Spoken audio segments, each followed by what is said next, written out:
Okay, so JavaScript events are this is the 26th class. I have already told you that. And what we are going to study in this class is we got introduced to what is JavaScript events in the last class. We will go into more detail and see how JavaScript events are handled. JavaScript events it occurs because of user action. User may click on the button, so that is one of the examples of a JavaScript event. The user may move the mouse over a particular item, so that is another event, and so on. So there are multiple events which we will study later on, but first let us understand how these events are triggered and which are the different types of events. The first approach to event handling is the inline approach. So remember, there are two different types of approaches for event handling. The first one is inline event handlers. What happens in case of inline event handlers is you write the event in the tag itself. You write the event in the tag, and then you write a handler. You assign a handler to the event. So if you look at this particular tag here of HTML, it's a div tag, and then the tag has got an ID.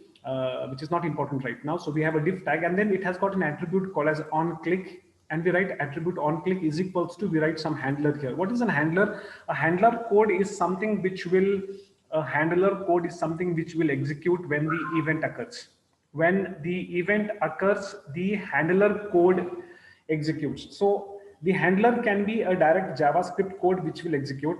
And when will this code execute? When this particular event occurs. So if the user clicks on this div tag, this code executes. You have to understand this. This is very important. You have to understand that when the user clicks on the div tag, this code executes.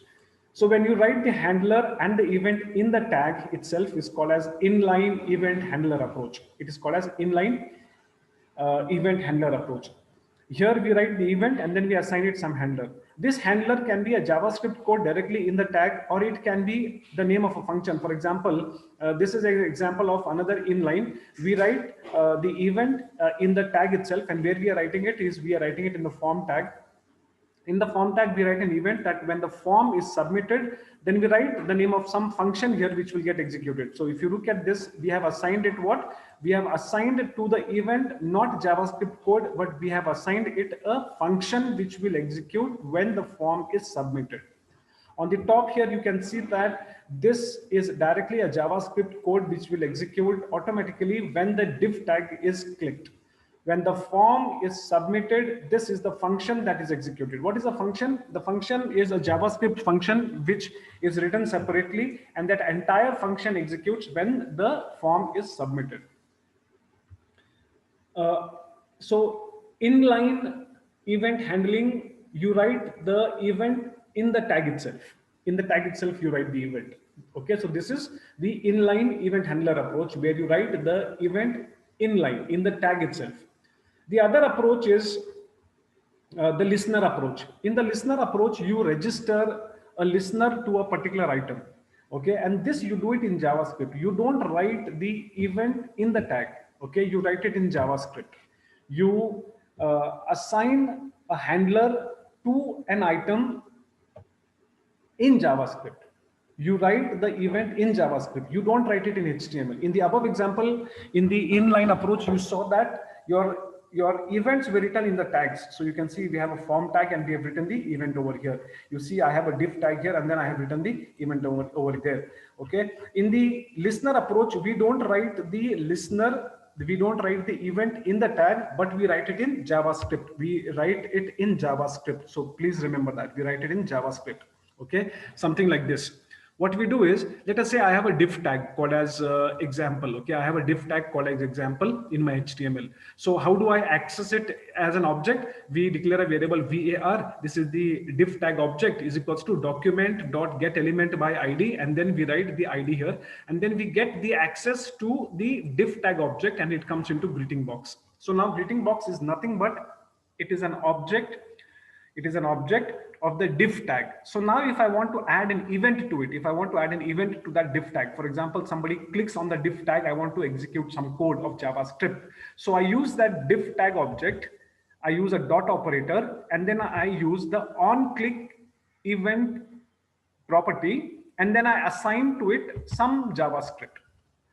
So when I write something like this in my JavaScript, what I have done is I have got first access to the HTML element. This is the div tag.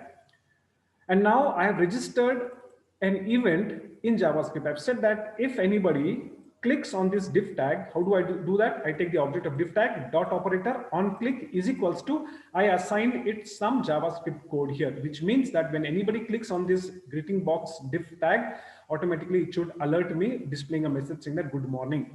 So one way of registering an event is inline in the tag itself, or you can do it in JavaScript by doing this. In the examination, they will ask you a question like this. They will ask you, explain what are the events of JavaScript. Explain the different ways of assigning handler to a JavaScript event. So you have to say there are two approaches for event handling in JavaScript. Event handling in JavaScript, there are two approaches. One is inline. One is inline. How do you do that inline? If you do it like this, by writing the event in the tag itself. And another way is by using the listener approach, where we take the object of that element, div tag or a button or a form, whatever. You have to first take an object of that, and then to that object dot on click, you have to assign some JavaScript which will get executed when the event is triggered. Okay, so these are the two approaches. Now after that, let us understand the different types of approaches, the different types of events that are available in JavaScript. Which are the different types of events? We have different types of events, like we have the mouse events, we have the keyboard events. Okay, in mouse events, again, we have all this. These are the mouse events: on click, on double click, on mouse down, on mouse up, on mouse over, on mouse out, on mouse move. So these are the different mouse related events: on click, on double click, on mouse down, up, over, out, and move. Okay, so let us try to take some examples of this. And similarly, keyboard events. Which are the different keyboard events that we have got? We have these keyboard: on key down, on key press, on key up. So these are the different keyboard events that are available in JavaScript, and you have to remember all of this individually. Mouse events are easy. You can mouse click, on double click, on mouse down, and when on mouse up. So these are some of the mouse events. Some of the keyboard events are on key down, on key press, on key up. So let us take some examples of this and see.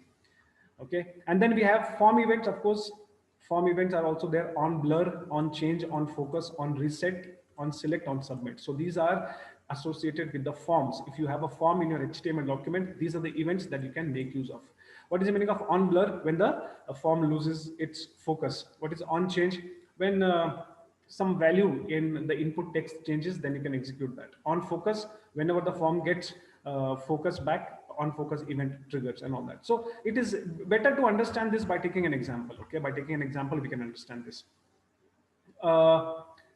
These are the mouse events. So what I will do is I will take a HTML example.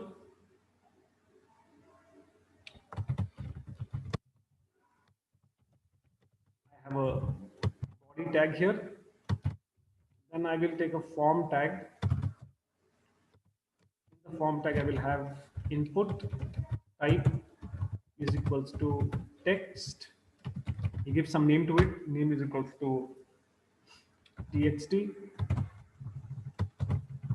and I will give an ID to it. ID is also equals to txt. I will write like that.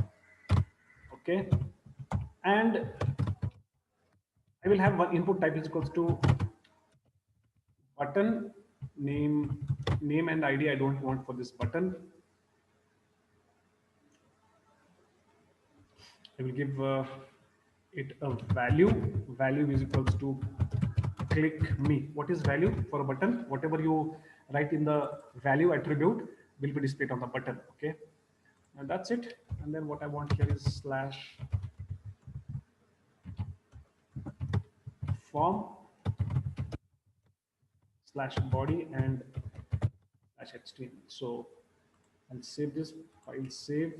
You know that I'm saving it in the D drive. And then I will give this example events, events, events underscore example dot html. Events underscore example dot html is the name I give to the file. Okay.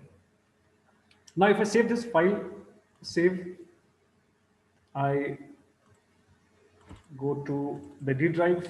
I have a folder called as web. Here, event example, you can see that it is. You can double click on that. So you can see I can type something in the text box, I can click on this, but nothing. So far, I have not written any code. I have not written any events. I have not written any events. I have not written any code. So that's why I'm able to type whatever I want in this text box. I'm able to click on this. Nothing is happening. Now I will write this. Okay. So button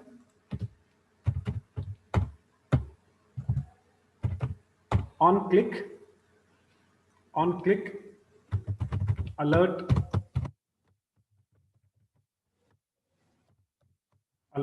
clicked.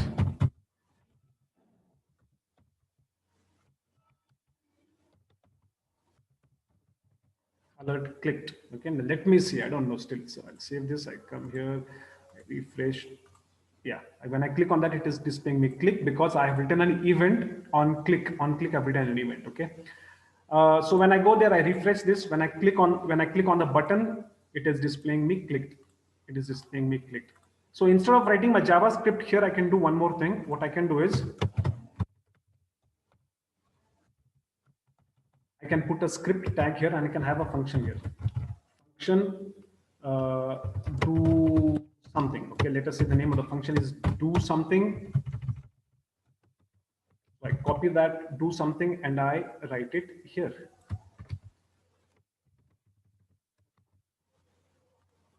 And then here I have alert, click the button. Okay, so what is happening is when the previously what I did was this alert message directly I had written it here only. I had directly written it here, but now I am on click, I'm calling a JavaScript function, and in the JavaScript function I have written some code which will get executed. So save that. Let me just check this. So refresh. So when I clicked on that button, you can see that click the button, it is displaying me. So every time I'm clicking on the button, it is calling that function and the function is executing that code of JavaScript. Okay, so this is same. Either you write the JavaScript directly here or you write it in a function and then call the function. This is a good idea to write it in a function because in your JavaScript, you may have to write a lot of code. A lot of code, you cannot write it here in the tag. It becomes clumsy. So it is better to write that code in a function here and then call that function here. Okay, so this is on click. So when is this do something function getting executed? The do something function is getting executed when the button is clicked. So you can see the event is on click. Which approach is this of event handling? This is inline. This is inline approach of event handling because I've written the event in the tag itself. Okay. Now I will do one more thing. See here, what I do is this input type is equals to text is there. For this text box,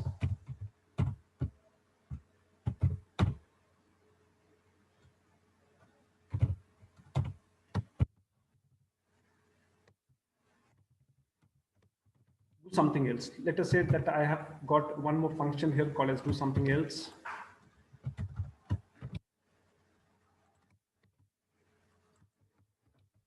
Okay, so I have two functions written, do something and do something else.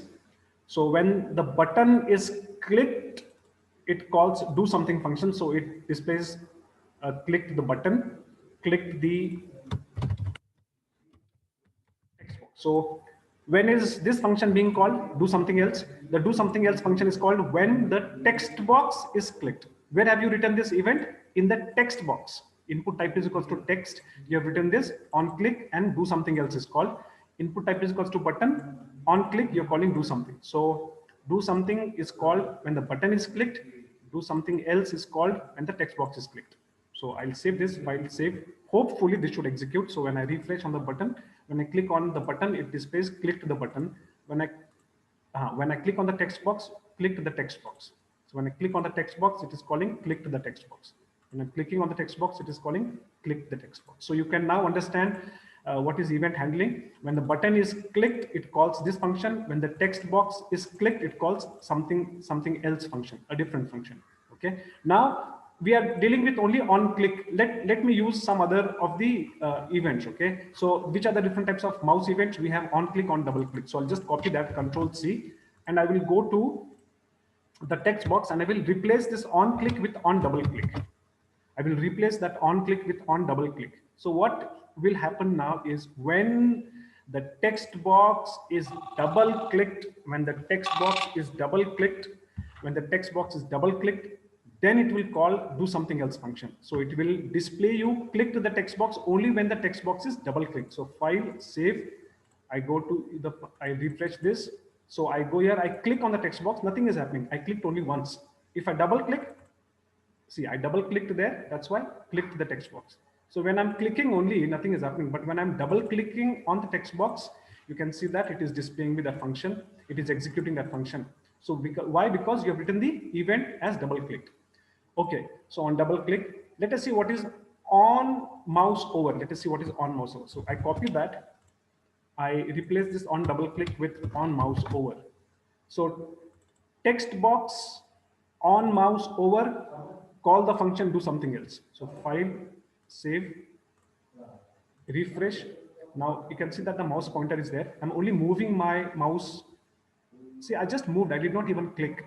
I just moved my mouse over the text box, and then you can see that it executed that function. Okay. Remember that I'm not clicking anywhere. I'm just moving the mouse. First, I moved it on the button.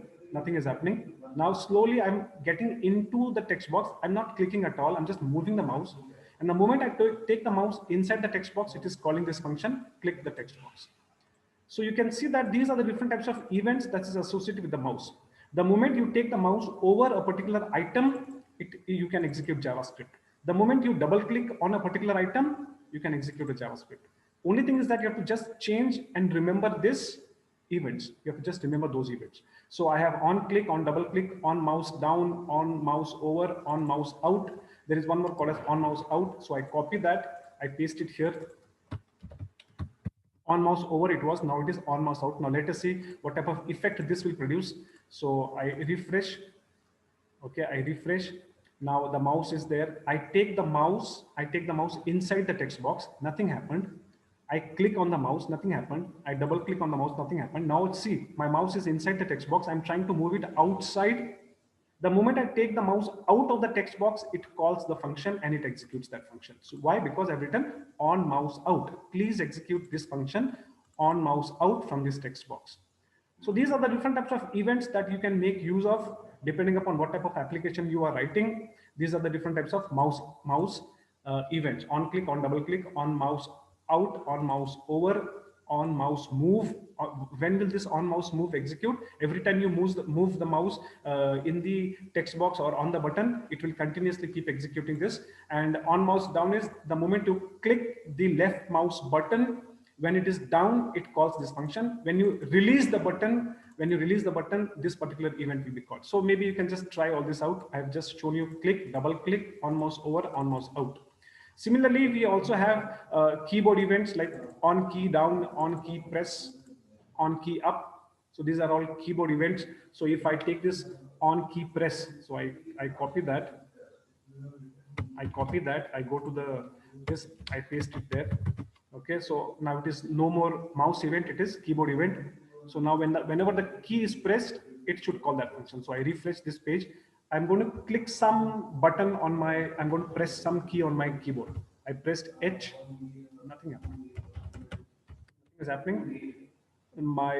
Let us say I go to the text box. I am in the text box. The focus is right now in the text box. I press some button on the keyboard. You can see that it displays me. Click text box. Okay, I say any key that I press, on the keyboard, every time it is calling the function. Every time, any key that I press.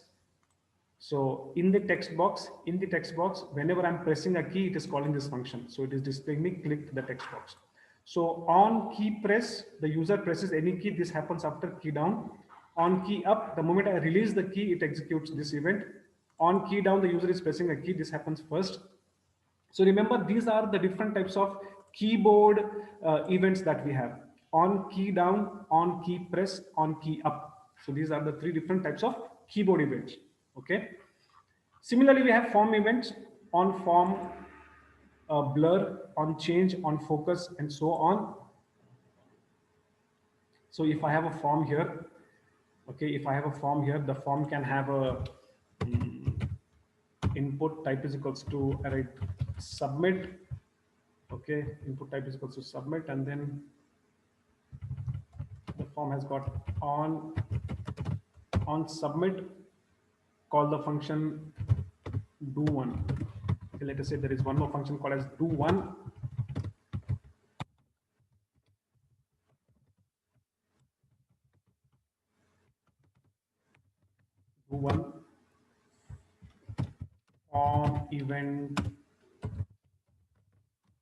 form event triggered. Okay, so there is a function called as do one, okay, which I've written. And then when do you think this do one function will be called? You have written it here in the form. So when I click on the submit button, when the form is submitted, it calls the function do one. So I file save, refresh.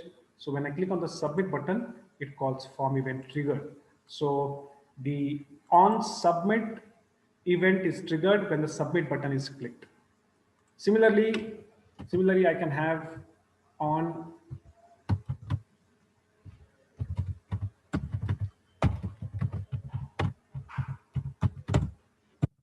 on reset. On reset is if I have a reset button.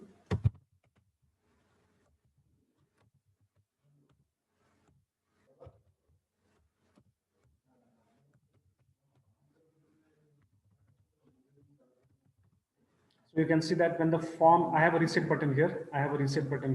When I click on the reset button, then it should call the function do one. So file, save, I refresh this, so I have a submit button. Now when I click on the submit button, nothing is happening. Why? Because I have removed the event on submit. It is on reset. Now if I refresh this, I click on reset, then it says form event triggered because I've written a event for on reset. So on reset, it should call the function do one. Do one is over here, and whatever is there in the do one function should get executed. So like this, I can register any number of events in line inside the tag itself.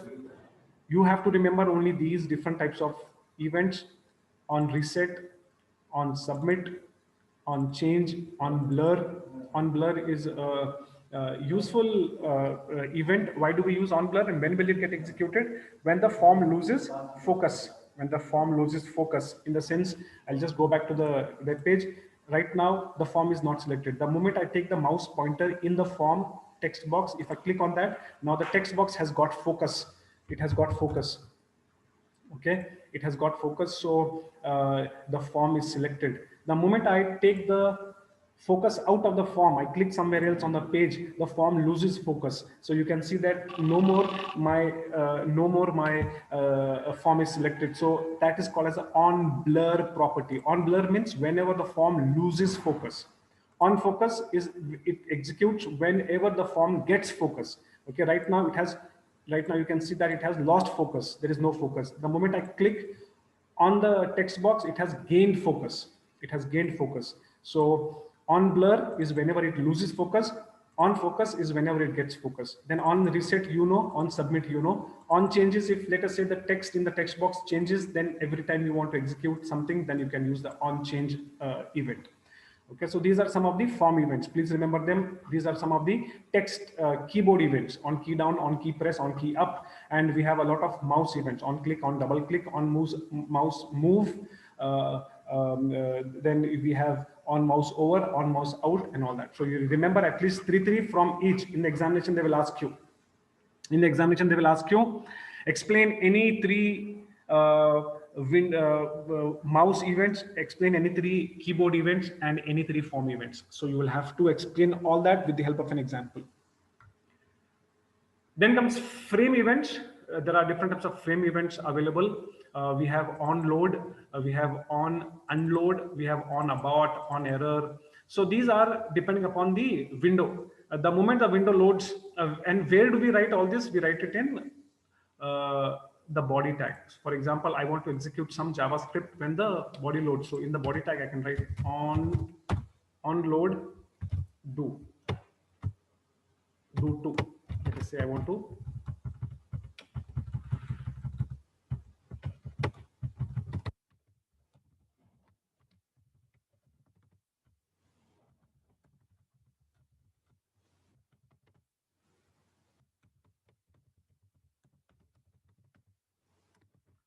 So do2 is a function which you have written in JavaScript, and what does it do? It displays body loads. And when are we calling this function do2? We are calling that when the body loads. This is the frame event on load. Remember, all form events we write it in the form tag. All keyboard and mouse we write it in the elements of the form, and all frame events we write it in the body tag. So in the body tag we write on load. When the body of the page loads completely, call the function do2, and what it displays body loads. So when I come here, I refresh the page. The moment I refresh the page, the body has completely loaded, and it calls the function body loads, and you can see it displays that. Say okay, and then the form comes. So remember that the body tag has got one event called as onload, and whatever JavaScript you write will get executed when the complete page loads into the browser. Similarly, if there is an error on the page, you can have on error. You can use on error event. On about you can use if the object has been stopped from loading. Okay, on scroll is every time the document is scrolled, you can call on scroll event. Okay, so these are some of the frame events. Okay, and please remember them because they are used on the window. Okay, on about, on load, on error, on resize. If the page is resized, then something should happen to your JavaScript. So you can write that JavaScript using on resize event. Then comes form. Okay, how to what is forms? How to validate these forms? Okay, empty field validation. How to check this number? How to check number validation and all that. Submitting a form. Okay, so this is about forms. What is the meaning of a form? You all know that if in my HTML I need a form in which I want to collect user information, okay, I want to collect some user information, then I can create a form. I can ask the user to enter his name, I can ask the user to enter his phone number, his email ID and all that. So if at all I want to accept some data from the user, maybe to put it into the database or to do something about it, if I'm asking the user to enter some data, then I need a form. Form has got different elements, like it has got text box, it has got radio buttons, check boxes, drop downs and all that. How to place a text box? We know we write input type is equals to text. If you want to place a radio button, we write input type is equals to radio. If you want to place a checkbox, you write input type is equals to checkbox. If you want a submit button to come, you write input type is equals to submit. If you want a reset button to come, you write input type is equals to reset. If you want a simple button to come, you write input type is equals to button. And then now you have studied the events. When the button is clicked, you want to execute something, on click event you can use. Now, after this forms, what we have to understand is, let us say you are asking the user to enter a registration form in which you are asking the user to enter his name, his phone number, his email ID. Now, before you actually send the data to the server for processing,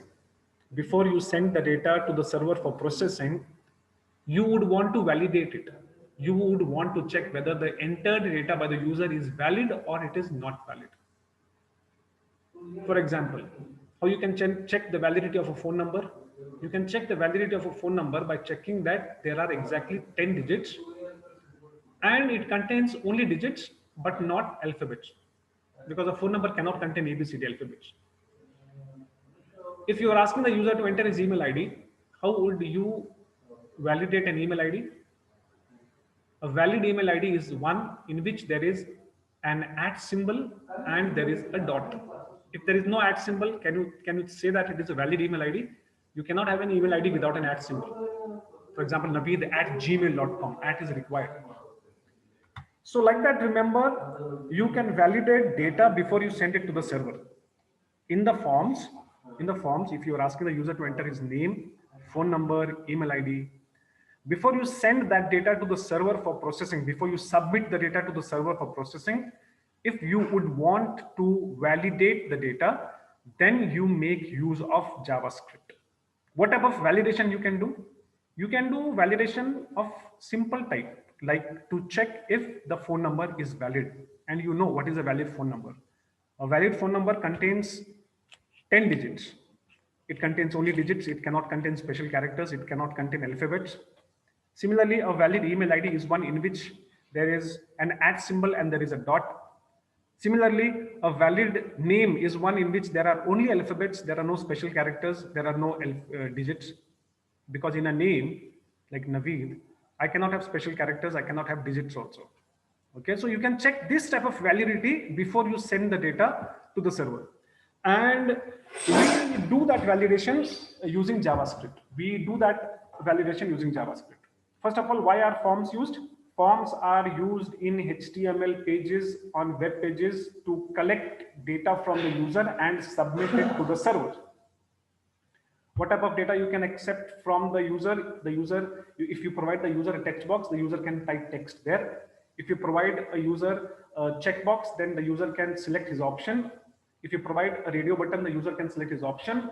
If you provide a drop down, that is a combo box, the user can select one option from multiple options. So all that different types of elements you give to the user, and you ask the user to enter details. So forms are used for collecting details from or data from the user. What is validating forms? Whenever you ask the user to enter data in the form, the user may or may not enter correct information. Like the user may enter wrong email address, okay, skipping the @ symbol and the dot. If you ask the user to enter the phone number, the user may enter characters, alphabets, which is not valid. So this type of validation you can do. And before you send the data to the server, you first validate that. To validate the data, we use JavaScript programming language on the client machine. What type of validation you can do? You can do empty field validation. For example, you are asking the user to enter his name, and name is compulsory. You cannot skip that. Let us say the user keeps it blank and submits it. So you can do empty field validation. Okay, you can do empty field validation. You don't want the user to submit blank information to the server. Something has to be entered. So empty field validation you can do. Then you can do number validation. Then you can do then how to submit all that. Okay, so number validation also you can do, and empty field validation you can do. So we will discuss about this in the next class. I will give you one example of validation. I will type the program here myself to show you exactly how to do empty field validation. It is quite simple. It is very, very easy. Okay, so we will do that in the next class. So if you have any doubts, meanwhile, you can just please tell me. Okay, and we will stop here today. Okay, bye bye. Have a nice day, all of you.